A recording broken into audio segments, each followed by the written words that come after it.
Assalamualaikum warahmatullahi wabarakatuh.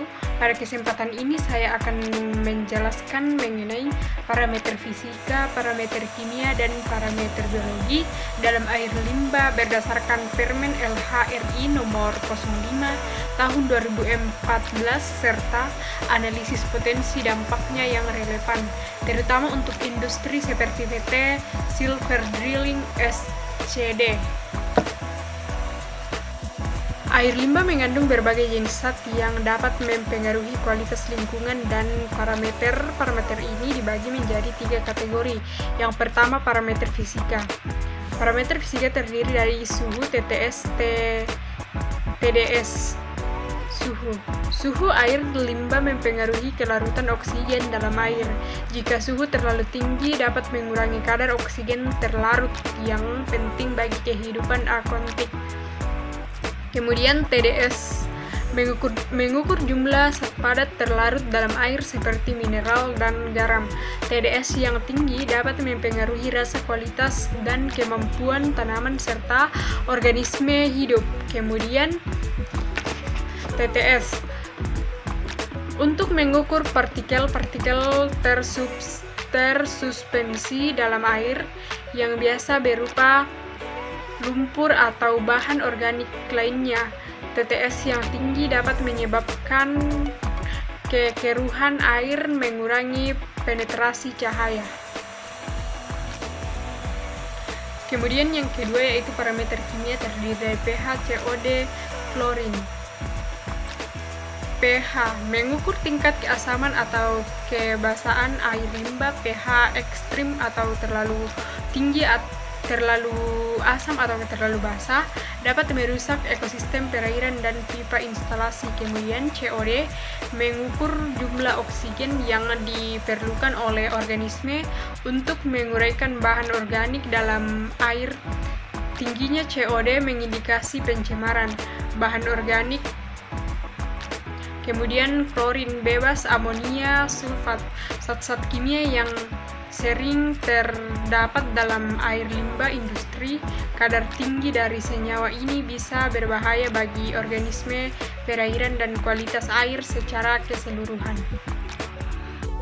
Yang ketiga yaitu parameter biologi, kandungan mikroorganisme. Parameter ini melibatkan jumlah bakteri patogen seperti Escherichia coli, alga atau mikroorganisme lainnya. Keberadaan mikroorganisme dalam air limbah bisa menjadi indikator pencemaran organik dan kesehatan ekosistem perairan. Analisis kondisi dan potensi dampak air limbah PT Silver Drilling SCD. Jika kita menganalisis air limbah dari industri pengeboran seperti PT Silver Drilling SCD, potensi dampaknya bisa luas, seperti peningkatan TDS dan TTS.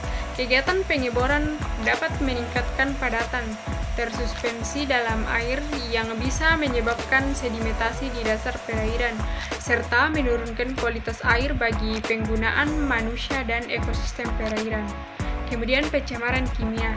Limbah kimia dari proses pengeboran seperti oli, pelumas, dan bahan kimia pendukung proses pengeboran dapat merusak ekosistem perairan jika tidak dikelola dengan benar.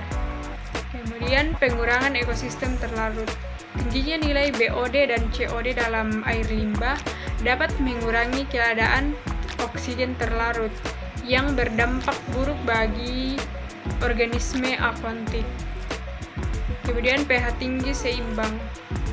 pH tidak seimbang.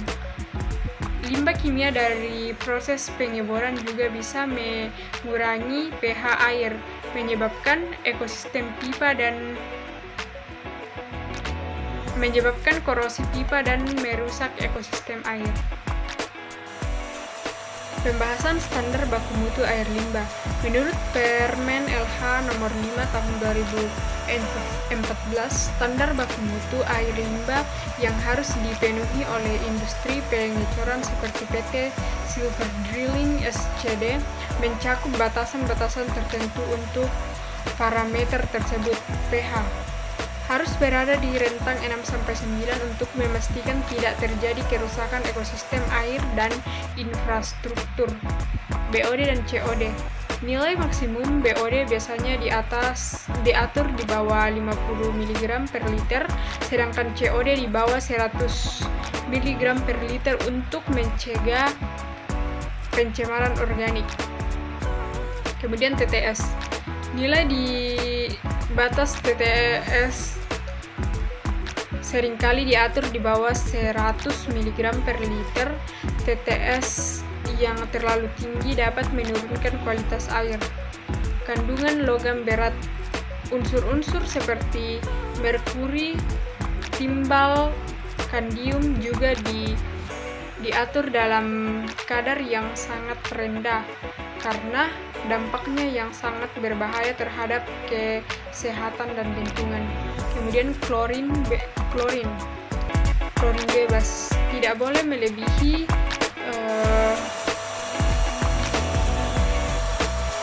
mg per liter karena klorin bisa sangat toksik bagi organisme